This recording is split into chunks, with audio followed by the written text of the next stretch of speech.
Ok. Voilà, ça y est, on a enregistré. On va attendre encore une minute. Mhm.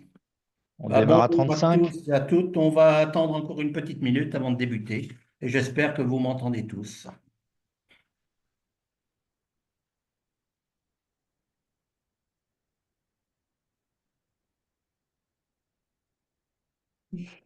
On a dépassé la centaine.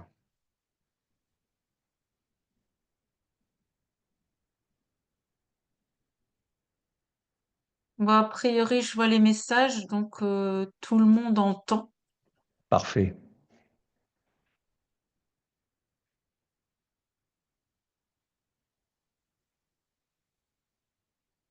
Alors Michel, par contre, au niveau de ta caméra, on ne voit que le haut de ton visage. Ah, c'est mieux. Voilà. Bah écoute, Michel, je te laisse. Je te, tu as le micro coupé, tu peux Ok, prendre la main. bah, bonjour à toutes et à tous. Désolé de ce petit retard et ce petit contretemps. C'est des problèmes techniques. Donc, bienvenue sur ce webinaire sur l'atterrissage en campagne. Donc, je rappelle un peu les règles des webinaires. Donc, vous nous voyez, vous nous entendez, mais vos micros et caméras sont désactivés. Nous ne pouvons pas vous voir et vous entendre. Mais vous pouvez communiquer avec nous en appuyant sur le petit, pas sur chat, mais sur Q et R, questions et réponses, que vous avez en bas de votre écran avec un point d'interrogation. Donc, les seules communications que vous devez nous envoyer passent par Q et R. La partie chat n'est pas exploitée dans vos remarques. Donc, durant ce webinaire, donc, vous pourrez poser vos questions. Les questions, il y aura des réponses de façon manuscrite selon la période, mais dans tous les cas, entre chaque item, il y aura un temps de réponse aux questions qui auront été posées sur Q et R. Donc, ne pas utiliser le bouton de chat. Et maintenant, bon, après ces règles de fonctionnement, bah, je vais passer la main à Jean-Yves Dubot, le président de la commission. À toi, Jean-Yves. Bonjour à tous et à toutes. Donc, toujours dans le but d'améliorer la sécurité des vols, la commission formation sécurité vous propose ce soir un webinaire sur l'atterrissage en campagne. À l'issue de ce webinaire, nous vous transmettrons un formulaire, un questionnaire, afin que vous puissiez remonter vos questions, remarques et également bonnes pratiques dans vos clubs. Bon webinaire à tous et je vais repasser la parole à Michel. Eh ben, rebonjour. Bah, tu peux faire dérouler un peu le webinaire. Voilà. Donc, les intervenants. Donc, aujourd'hui, vous aurez comme intervenant Jean-Yves Dubot, Jasmine Graff et moi-même. Suivant. Donc, au sommaire, donc, il y aura l'introduction que vient de faire Jean-Yves. Moi, je vais vous parler un peu des constats. Jasmine, après, vous parlera des causes. Elle vous parlera aussi des axes de mitigation sur les atterrissages campagne, sur les problèmes. Et Jean-Yves vous parlera des points clés. Alors déjà, pourquoi ce webinaire sur le vol campagne? Voilà. Encore un petit clic.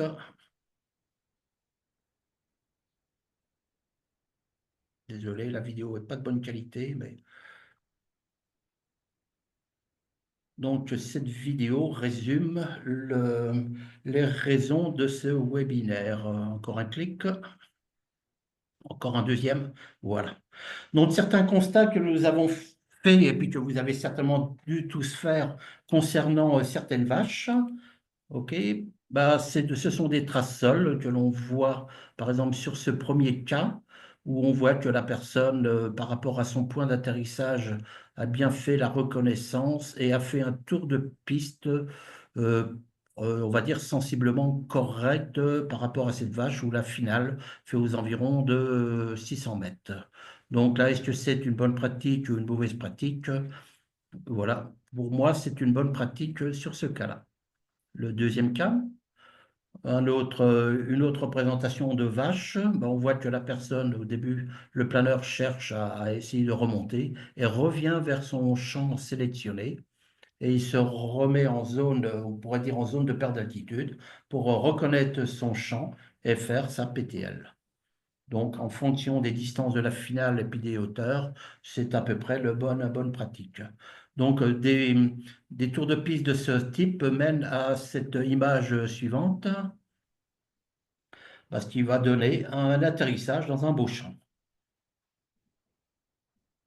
OK, mais nous avons aussi d'autres analyses de vaches.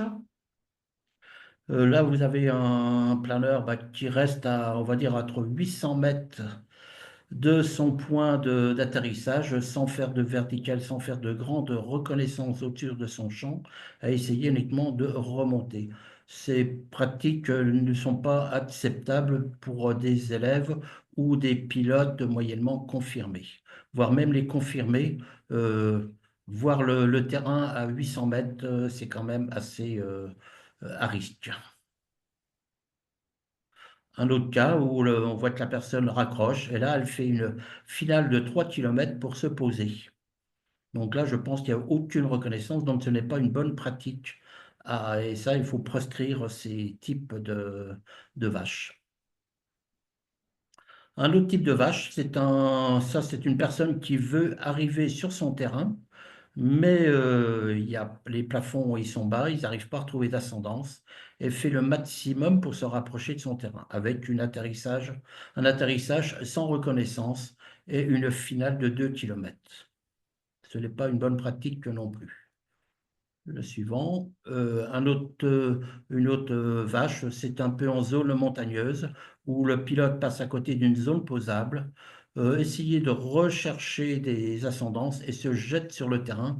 On voit qu'il a fait juste un 360 pour se poser, surtout avec des hauteurs sol relativement élevées. Donc cela non plus, ce n'est pas une bonne pratique. Ce qui risque d'entraîner toutes ces dernières phases, ça peut entraîner ces images-là avec des planeurs endommagés. Voilà. Donc maintenant, l'introduction est faite avec les constats. Donc je passe la parole à Jasmine pour la suite de ce webinaire.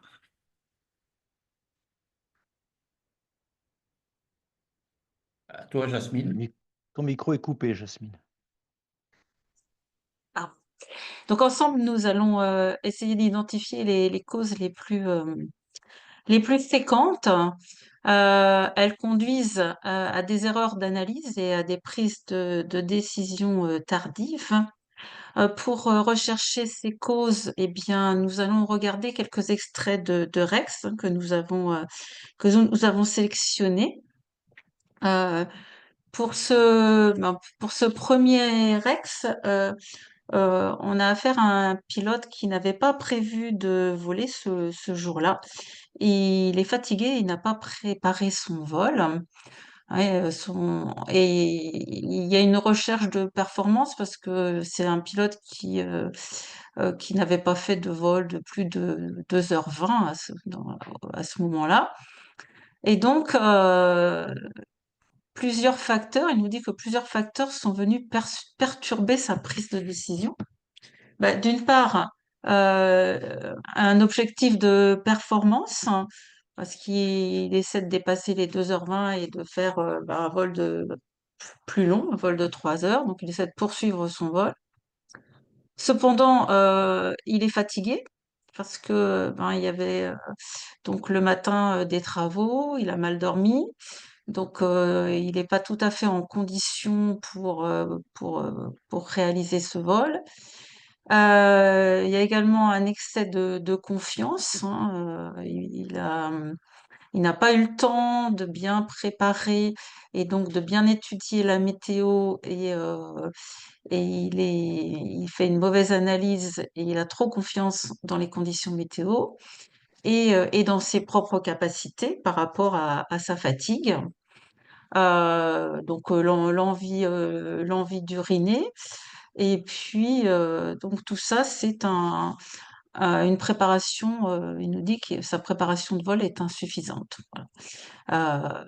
Donc là, on voit dans ce premier exemple, eh bien, un problème de renoncement parce que lié à de la fatigue et une pression temporelle liée à des conditions familiales, hein, et un excès de confiance en ses capacités malgré sa fatigue. Donc tout ça, ça conduit euh, dans ce cas-là, à une préparation qui n'est pas faite ou pas faite suffisamment bien pour prendre en compte tous les éléments. Et donc, ce qui est arrivé à ce pilote, au final, il a bien pris en compte. Attends, tu vas un peu vite. Tu vas un Dis-moi. peu vite, si tu peux revenir en arrière. Donc, ce pilote s'est retrouvé bas suite à des mauvais choix, hein, donc liés à toutes les conditions là, qu'il vient d'énoncer. Il s'est retrouvé bas, il a bien fait la procédure vers dos, il a choisi son champ. Cependant, du fait de sa fatigue, euh, il avait une vitesse un peu excessive. Il n'a pas bien géré son atterrissage et, euh, et il a fait un atterrissage long et au bout du champ, il y avait un talus. Et donc, il y a eu des dégâts sur le planeur. Voilà.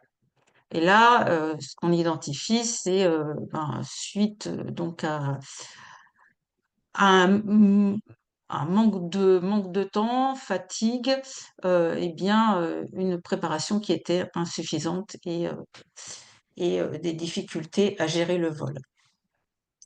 On peut continuer. Donc le Rex numéro 2, euh, on retrouve aussi là, on trouve un pilote qui a assez peu d'expérience. Enfin, il vole depuis 6 ans, mais il n'a jamais fait d'atterrissage en campagne. Il ne s'est jamais vaché. Et, euh, et manifestement, euh, il a une grosse appréhension de la vache parce que il ne connaît pas la méthode. Voilà. Il n'a pas appris la méthode. Et donc, pour lui, c'est vraiment un gros problème qui crée une très forte appréhension. Et donc, au cours de son vol, il se retrouve voilà, en situation d'être assez bas. Et il envisage bien entendu un atterrissage. Et il a un terrain d'ULM qu'il connaît, hein, donc une situation connue. Mais il va renoncer à se poser sur ce terrain alors qu'il est à 450 mètres sol. Donc, il a vraiment de quoi préparer son atterrissage, mais étant en difficulté par rapport à une situation qu'il ne maîtrise pas, parce qu'il ne l'a pas apprise, eh bien, il refuse de se vacher sur ce terrain parce que son chef pilote vient de s'y poser. Et tu peux continuer, Jean-Yves. Et en fait, cela augmente son stress parce qu'il ne veut pas faire ce premier atterrissage en campagne, entre guillemets, parce que c'est quand même un terrain, euh, devant son chef pilote. Voilà. Donc là, encore un mauvais choix. Et là, c'est clairement un problème de formation. Le, le stress est généré par un manque de connaissance de la méthode pour se poser en campagne. Tu peux dérouler, Jean-Yves? Voilà. Donc, la fatigue et le stress, attends, juste une minute. Le stress et la fatigue sont liés vraiment à un problème de formation. Le manque de formation génère une charge de travail qu'il a du mal à gérer et qui augmente donc sa fatigue et son stress. Il y a une deuxième partie à ce Rex, hein, parce qu'en fait, ce pilote, donc finalement, ne va pas prendre ce terrain ULM qui était vraiment la solution la meilleure, hein. Il va quand même choisir un champ, mais il a tellement peur de la vache que pour l'éviter, comme il trouve une ascendance en vente arrière, eh ben, il va raccrocher bas à 150 mètres. Voilà. Donc là, cette fois-ci, il va éviter la vache, mais on peut pas dire que ce soit positif, hein, parce qu'il a fait un raccrochage dans une situation possiblement accidentogène. Et tu peux continuer, Jean-Yves. Mais il nous dit que depuis ce vol, il s'est quand même vaché sur un autre vol, mais toujours pas dans de bonnes conditions. Voilà. Et ça interroge parce que, au fait, entre les deux, ben, il a pas eu de complément de formation, il ne s'est pas rapproché d'un instructeur et donc il n'a pas appris, hein, voilà. Euh, Cette première expérience ne l'a pas aidé à demander de l'aide et à avoir un complément de formation. Tu peux continuer à dérouler, Jean-Yves. Voilà, encore. Euh, bon, ben, bien sûr, voilà, tout ça, ça a généré de mauvaises prises de décision. Donc là, dans ce cas-là, l'appréhension, la peur d'une situation qui n'est pas maîtrisée, hein, c'est vraiment en lien avec la formation. Mais on peut aussi s'interroger sur le fait qu'entre ces deux vols, euh, eh bien, l'équipe pédagogique n'ait pas, n'ait pas réagi et puis proposer un complément de formation. Donc, on peut aussi associer à ça un problème de suivi du pilote.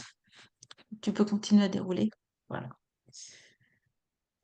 Sur ce troisième Rex, alors la situation est différente. Là, on est dans une recherche de performance. On a un pilote en LS6 qui a programmé un circuit et les conditions de vol sont plus difficiles que ce qu'il avait prévu. Mais malgré tout, il est dans la recherche de l'objectif de réaliser ce circuit, hein, donc objectif performance. Il va se trouver assez rapidement en difficulté, faire un premier point de virage assez bas, enfin assez bas, aux alentours de 800 mètres. Et puis sur sa deuxième branche, voilà, il va se retrouver bas. Mais il va tenter un raccrochage. Vous avez vu les traces que vous a montré Michel. Euh, Au lieu de terminer son tour de piste, il démarre son tour de piste, mais au lieu de le terminer, eh bien, il tente un raccrochage aussi en rente arrière, hein, et fait son dernier virage à 50 mètres sol, donc très bas. Voilà. Et dans son Rex, hein, il reconnaît toutes les bonnes raisons, entre guillemets, hein, trop bête de se vacher 70 km après le départ. Euh, bon, les dépanneurs qu'il n'avait peut-être pas prévus vont mettre du temps à me dépanner. Enfin, il se trouve tout un tas de raisons pour refuser de se vacher. Voilà. Donc là, on associe comme cause le refus de renoncer à l'objectif de vol, hein, donc un problème de renoncement et de refus de la vache, un excès de confiance dans ses capacités, et puis aussi un problème d'ego. C'est pas possible de ne pas raccrocher et de ne pas poursuivre le vol avec les conditions météo que l'on a, etc. Donc, problème d'ego et de regard des autres, voilà, euh, de positionnement par rapport aux autres pilotes. Donc là, au niveau des causes, on a donc identifié deux grands domaines, le domaine de la formation et puis le domaine de la préparation, qui s'inscrivent dans une politique globale du club. Donc au niveau de la formation, eh bien, un défaut de formation, une méconnaissance va engendrer du stress, de l'appréhension, la peur de se vacher, et donc générer un refus ou un retard dans la décision de faire un atterrissage en campagne. Le stress et l'appréhension ben, génèrent aussi une surcharge, une mauvaise gestion de la charge de travail qui engendre de la fatigue. Voilà. Tout ça, ça tourne autour d'un défaut de formation qui est à corriger. Et c'est en lien également donc avec bah, la préparation du vol. Donc voilà, quand on subit une pression temporelle qui peut être la pression professionnelle ou familiale, avec des, euh, des contraintes de temps où on arrive tard au terrain parce qu'on a eu un rendez-vous, on a travaillé le matin, ou bien on doit rentrer tôt le soir parce qu'on a un rendez-vous. Pareil, pour les mêmes raisons, eh bien, ça génère de la précipitation et une préparation insuffisante du vol. Donc, et cela va générer ensuite eh bien, déjà des mauvais choix qui vont probablement amener le pilote en situation de se retrouver bas et un renoncement tardif ou bien subi du régime de vol pour préparer correctement un atterrissage en campagne. Voilà, et tout ça, ça fait partie aussi, ça peut s'inscrire aussi dans une politique plus globale du club euh, qui, euh, qui ne favorise pas suffisamment euh, la sécurité des vols et qui peut-être privilégie davantage la performance ou bien n'accompagne pas suffisamment les pilotes entre guillemets confirmés en continuant à leur apporter des, des aides et des suivis et des éléments pour améliorer la sécurité.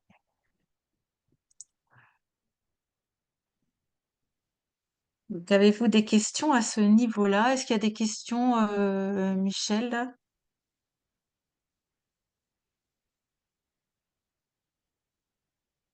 Michel, tu n'as pas Oui, ton pardon, micro. excuse-moi, j'avais un petit problème. Il n'y a qu'une seule question, certainement un élève débutant qui demande, Oui. ça veut dire quoi, RETS, au fait? Ah, bah, je vais le dire après, mais c'est retour d'expérience. Voilà. C'est un retour d'expérience. Et on va en parler dans le sujet suivant, donc les axes de mitigation, c'est-à-dire comment faire pour réduire le risque et améliorer la sécurité.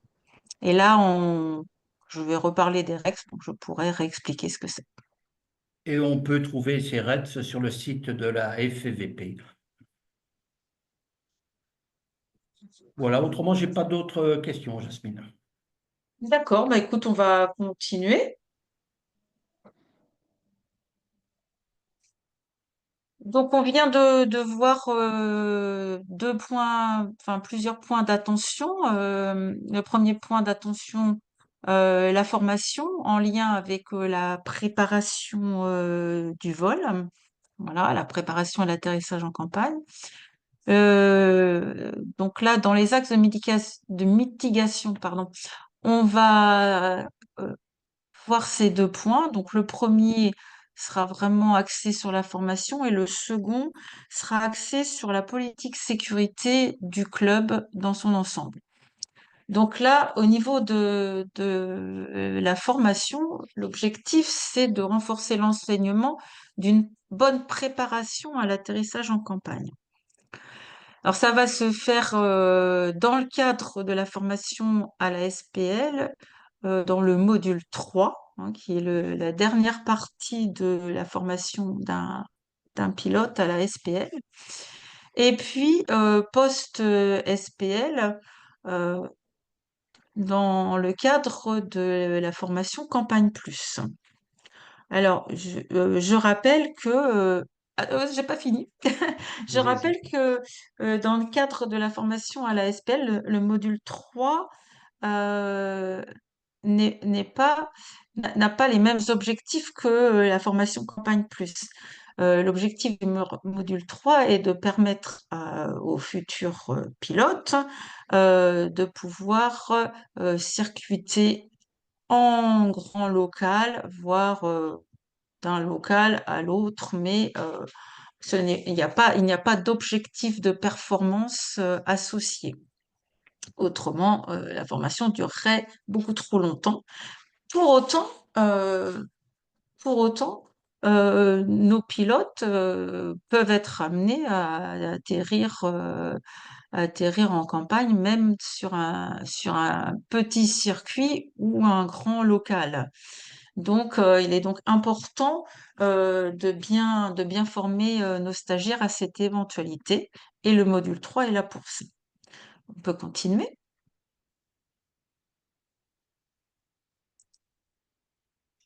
Donc, on va retrouver dans le mémento de l'instructeur, dans la partie module 3, les compétences et les objectifs associés.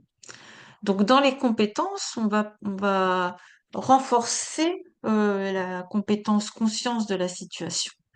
Et on voit que, on nous dit bien, en vol sur la campagne ou même en vol local, un plan alternatif vers une zone posable réaliste et accessible doit être une priorité. Donc ça, c'est une des compétences essentielles à développer dans le cadre du module 3. Et une autre compétence que l'on va mettre en avant, c'est la compétence décision, hein. Donc, on va travailler la prise de décision avec notre stagiaire. Euh, les décisions doivent être prises avec méthode après une analyse prenant en compte les risques et en rapport avec les capacités du pilote. Et en cas de contrainte temporelle, un projet d'action a été anticipé. Donc ces deux compétences-là sont bien évoquées dans le mémento de l'instructeur et doivent doivent être travaillées avec le stagiaire. De même, euh, on voit que le module 3 prévoit un certain nombre de briefings permettant de préparer justement, de travailler la préparation du vol, préparation du vol sur la campagne, la préparation d'un circuit. Et dans l'ensemble de ces briefings, on va retrouver le briefing choix du champ. Donc c'est un des briefings à travailler également dans le module 3. Et on retrouvera ensuite ces éléments-là.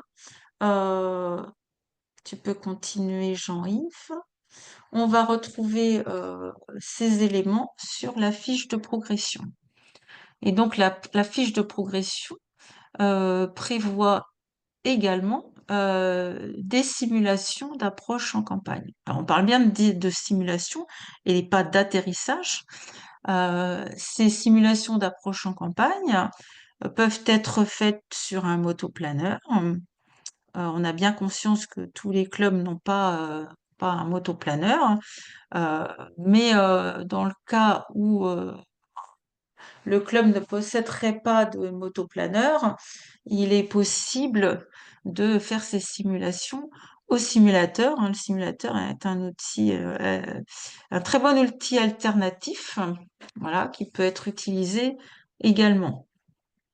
Et on retrouve également l'ensemble des briefings cités précédemment, et notamment le briefing choix du champ.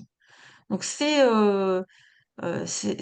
éléments, hein, ces leçons et briefings du module 3 sont extrêmement importantes dans la formation de nos futurs pilotes.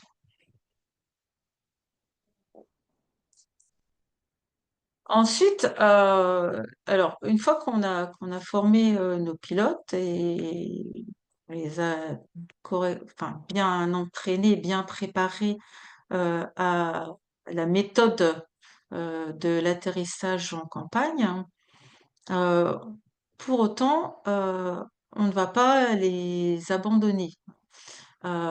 tout au long de leur vie de pilote, il faudra les accompagner. Et là, une politique sécurité club est indispensable et doit être mise en place. Et, euh, et pour donc des rappels réguliers doivent être faits auprès des pilotes, hein. Ça peut se faire à travers la réunion de début de saison. Ça peut se faire par des flashs sécurité. Ça peut se faire aussi au moment du vol de reprise, hein. On peut travailler la précision d'atterrissage, voire faire le vol de reprise en motoplaneur pour faire des simulations d'approche, hein. Donc des entraînements en motoplaneur ou au simulateur, hein. Et il est également important de valoriser les comportements vertueux, pardon. Et là, je veux prendre un exemple. Euh, Dans la plupart des clubs, les pilotes sont inscrits sur WeGlide, hein. Auparavant, c'était la NetCoupe. Et puis, nos jeunes pilotes sont aussi inscrits sur la Coupe Comi. Alors, c'est très intéressant, ça crée une très bonne émulation et puis ça fait progresser aussi bien les pilotes que nos stagiaires. Cependant, ça doit être encadré et afin d'éviter des biais de performance qui s'opposeraient à la sécurité des vols et qui pourraient entraîner aussi l'envie de terminer à tout prix un circuit ou d'aller le plus loin possible au mépris de la sécurité des vols. Et donc, un club devrait valoriser les comportements vertueux, c'est-à-dire mettre en avant un pilote qui a pris la décision de faire une vache en sécurité, avec un repérage de son champ, avec un tour de piste correctement effectué, et peut-être interdire de mettre sur ces sites les vols des pilotes qui ont eu des comportements dangereux ou qui ont fait des approches de dernière minute, comme ce que Michel a pu nous montrer tout à l'heure. Voilà. Ensuite, on continue. Faire des briefings sécurité réguliers.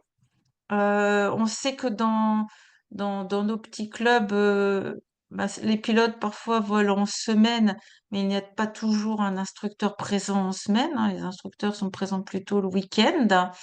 Euh, ben, Au moins le week-end, assister à des briefings. Et en semaine, demander à ces pilotes qui vont voler de au moins s'inscrire sur le site de réservation et prévenir le RP, même s'il n'est pas présent, de leurs intentions.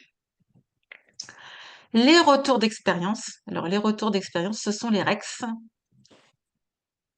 Et, euh, et bien, inciter nos pilotes à faire des REX, utiliser les REX dans nos briefings, hein, ou pour parler d'un point particulier, hein, en l'occurrence là de l'atterrissage en campagne.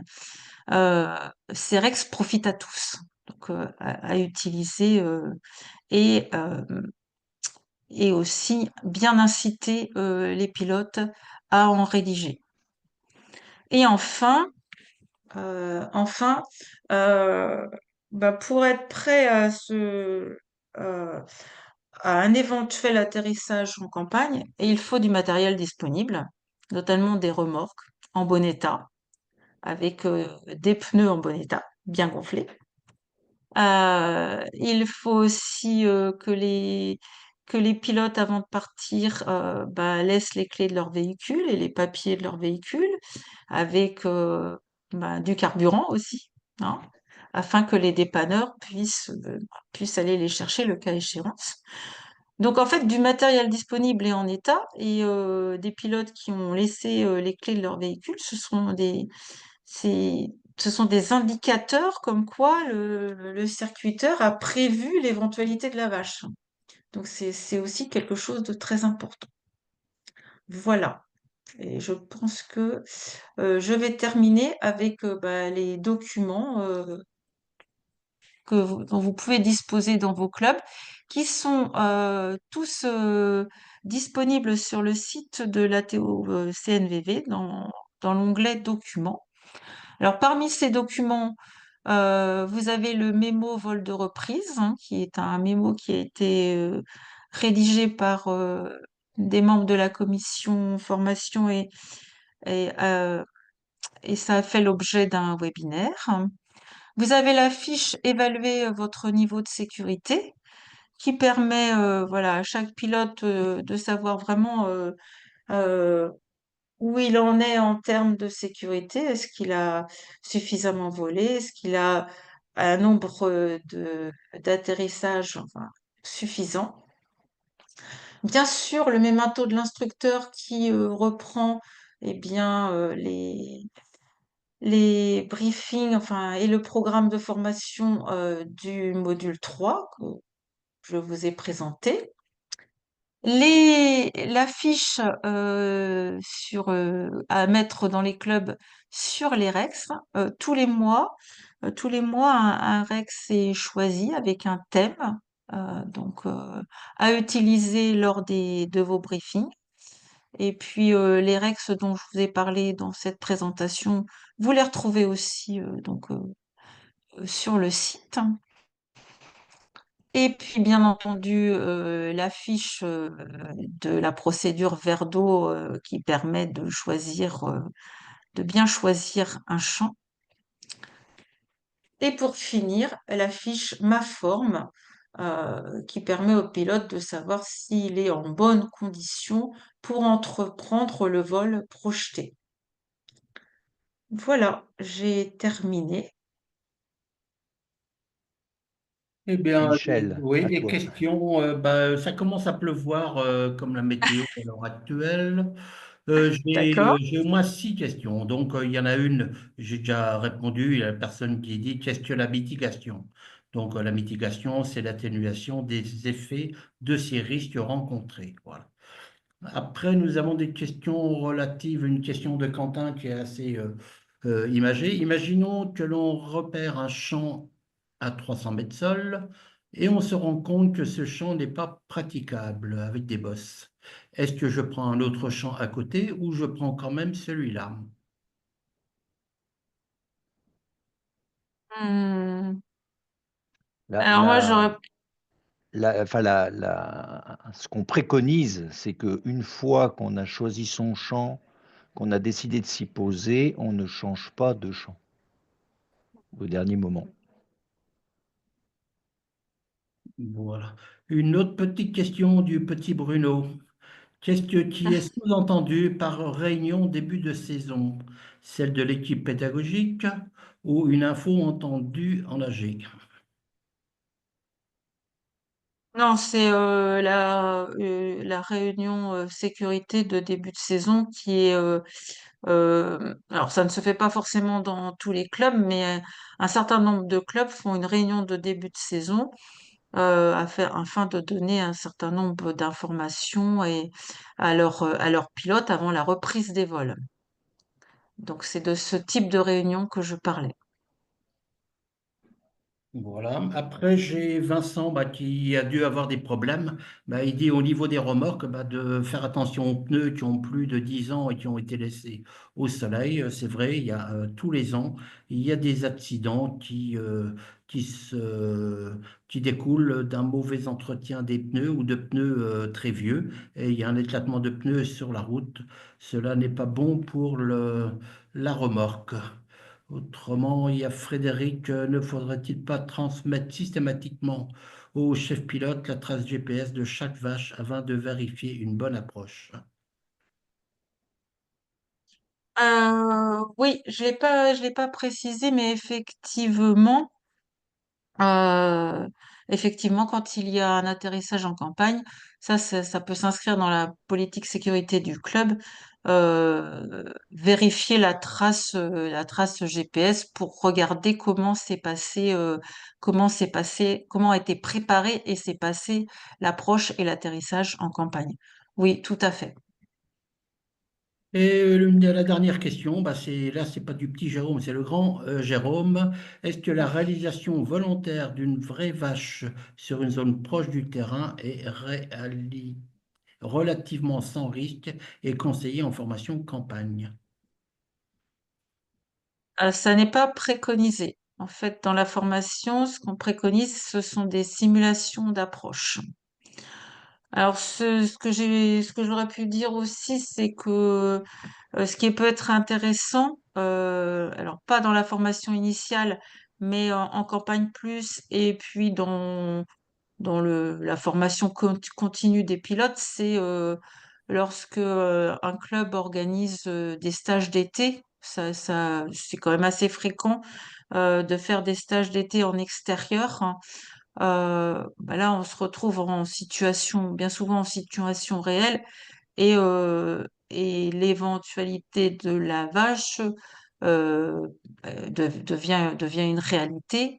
Et tout le monde est disponible, hein, en stage, quand on est en stage campagne, en extérieur, on, on y est, tout le monde est là. On n'a plus cette pression temporelle qu'on rencontre au quotidien dans nos clubs. On est très disponible. Et donc, bon, effectivement, là, on va utiliser les opportunités, mais on ne cherche pas à faire une vache exprès.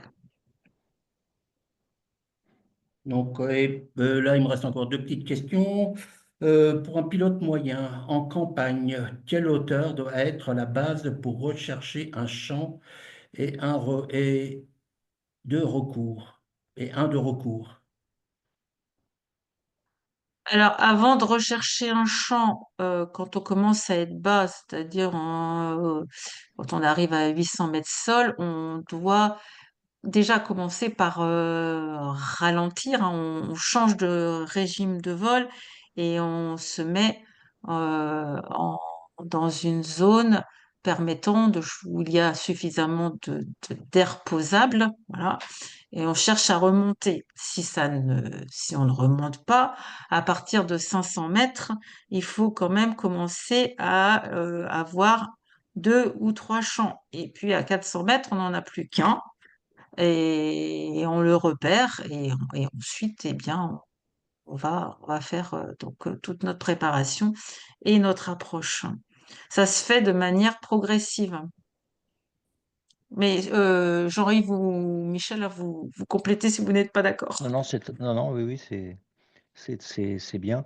Euh, pour rebondir sur la question de tout à l'heure aussi, si vous avez dans vos régions des terrains ULM pour lesquels on peut s'opposer au lieu de se vacher dans un champ, ça peut être intéressant aussi de faire des exercices de prise de terrain et d'atterrissage sur ces terrains ULM.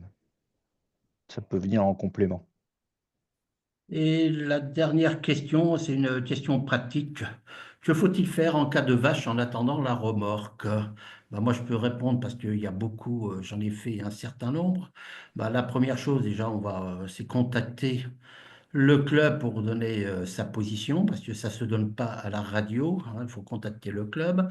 Et après, bah, il faut chercher la sortie, la meilleure sortie du champ pour pouvoir accéder à la route lorsque la remorque va arriver. Donc, c'est de préparer un peu le trajet lorsque la remorque arrivera.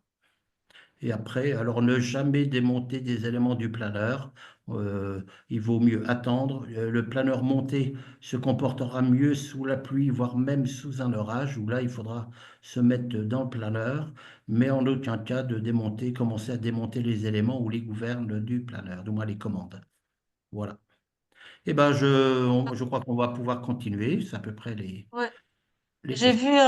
J'ai vu dans le chat et le 191 en premier, mais le 191, on ne le fait qu'en cas d'accident. Si on a fait une vache, on n'appelle Oui, pas le accident ou 191. disparition d'un planeur. Voilà. Mhm. Voilà. Bon, bah, tu peux continuer, vous pouvez Alors, continuer. je vais essayer de continuer. Chez moi, j'ai des éclairs, donc j'espère qu'il n'y aura pas de coupure. Ah, c'est comme moi, ça tonne beaucoup. J'espère que ça va passer.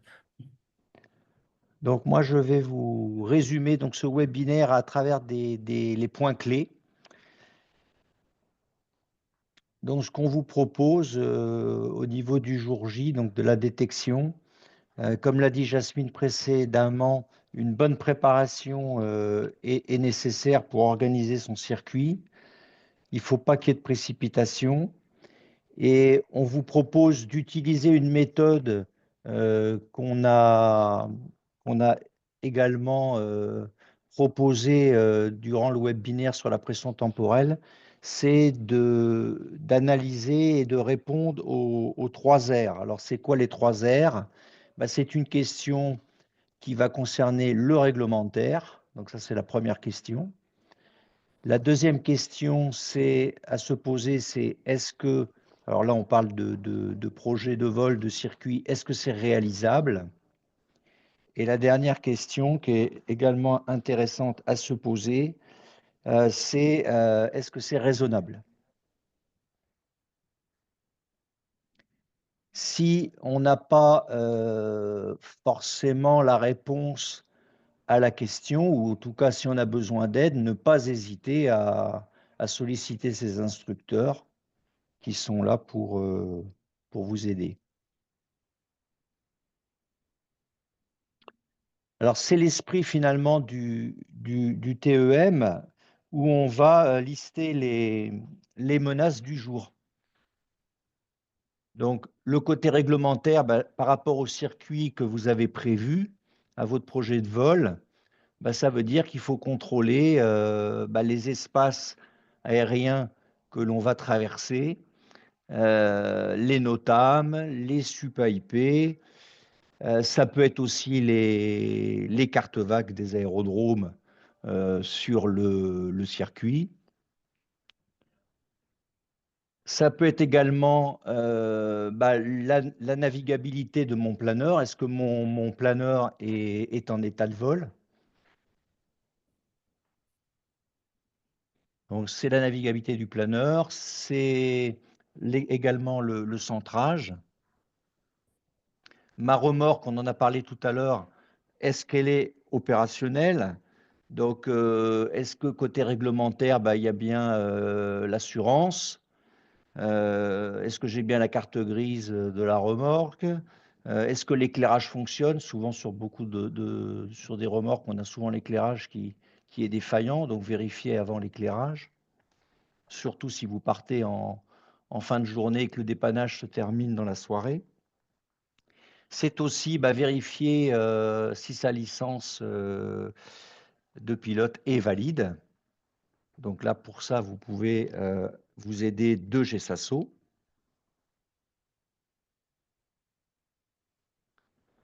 Alors, mon projet de vol de circuit, il réalise par rapport à l'analyse météo. Ça peut être le côté réalisable, hein. Donc, la question, est-ce que mon circuit est réalisable? Donc déjà, se poser la question par rapport à la météo. Est-ce que l'état des champs à la période où on prévoit son circuit est correct? Est-ce qu'il est suffisant? Si on sait que les champs ne sont pas bons, par exemple les cultures sont hautes, où il a beaucoup plu les jours précédents, il faut peut-être imaginer un plan B. Par exemple, prendre plus de marge prendre plus de marge d'altitude et se mettre en local d'aérodrome. Puis-je compter sur un dépanneur? Ça aussi, si vous n'avez pas de dépanneur, le circuit est peut-être réalisable, mais en cas de vache, il va y avoir un problème. Le côté raisonnable. Donc, est-ce qu'il est raisonnable de faire mon circuit? Mon expérience récente est-elle suffisante? Jasmine, tout à l'heure, vous a remontré le baromètre qui peut vous aider, hein, pour savoir si l'expérience est suffisante. Est-ce que j'ai bien étudié, par exemple, l'utilisation du guide des champs vachables dans le cas d'un vol en montagne? Ce n'est pas en vol qu'on peut appréhender le guide du champ vachable, des champs vachables, il vaut mieux le voir avant. C'est important de bien le connaître à la préparation. Comment se situe ma zone de confort? Ça aussi, c'est une question importante à se poser. Ma forme est-elle suffisante? Jasmine en a parlé tout à l'heure. On a pour ça une affiche Ma forme qui peut vous y aider. Ma capacité à analyser, décider, renoncer est-elle altérée? Par exemple, si j'ai des soucis perso, je suis stressé, je suis fatigué, bon, forcément, nos capacités seront diminuées. Donc, si la réponse est oui à ces 3 questions, bah, tant mieux. On peut effectivement partir en circuit. Donc, préparez votre circuit anticipé, ça, c'est ce qu'il faut faire. Attention quand même, durant votre circuit, les choses peuvent changer, peuvent évoluer. Donc, il faut toujours se poser la question de savoir s'il n'y a pas de nouvelles menaces qui s'offrent à nous, hein, du style une météo qui finalement est moins bonne que prévu, par exemple. Si la réponse est non, alors il faudra établir des priorités et accepter éventuellement de renoncer au circuit prévu. Et c'est parce qu'on aura des solutions clés en main, pensées en amont, donc bien préparées, que on pourra gérer. Donc c'est important également de dialoguer pour demander des conseils si nécessaire. Quelques exemples. Vous avez prévu un circuit, mais vous n'avez pas l'autorisation de traverser un espace aérien. Bah là, vous allez modifier et adapter votre circuit en conséquence. La météo est moins bonne que prévu. Les ascendances deviennent faibles. Et devant, je vois une couverture nuageuse. Donc je renonce, je fais demi-tour. Donc là, on se repose la question si c'est bien raisonnable de continuer.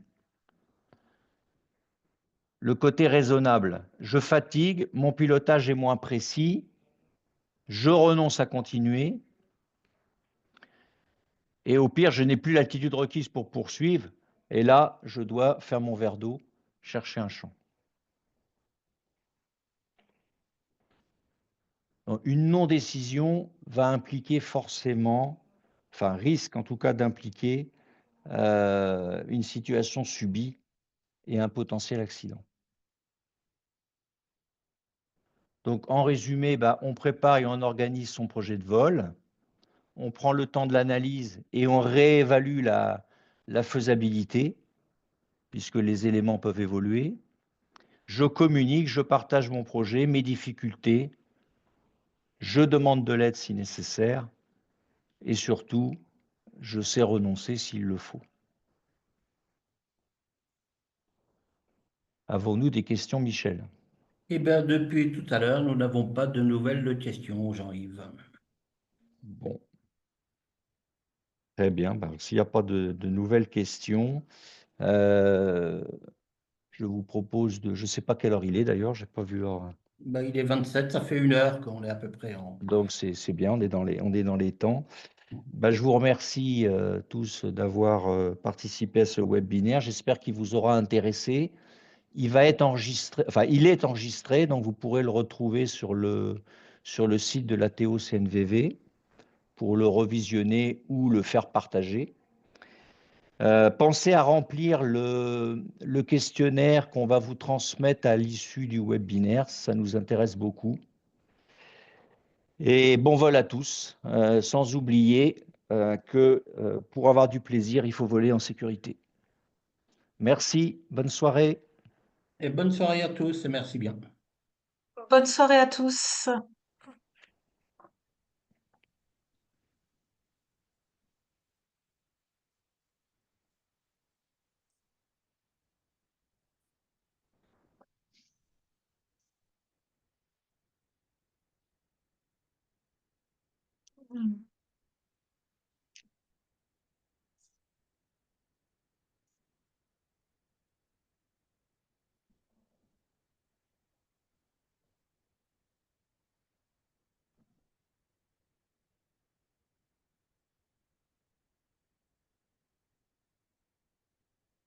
j'ai pas vu combien on était finalement, Jasmine. Je m'étais arrêtée à 101. Après, j'ai plus regardé. Je sais D'accord. pas. Très bien, très bien. J'espère que Michel a regardé. J'en sais rien. Là, ça descend. Il y en a plus que 33. Ah là, J'attends qu'ils soient tous partis pour qu'on ouais, puisse ouais, ouais. faire un débriefing. Oui.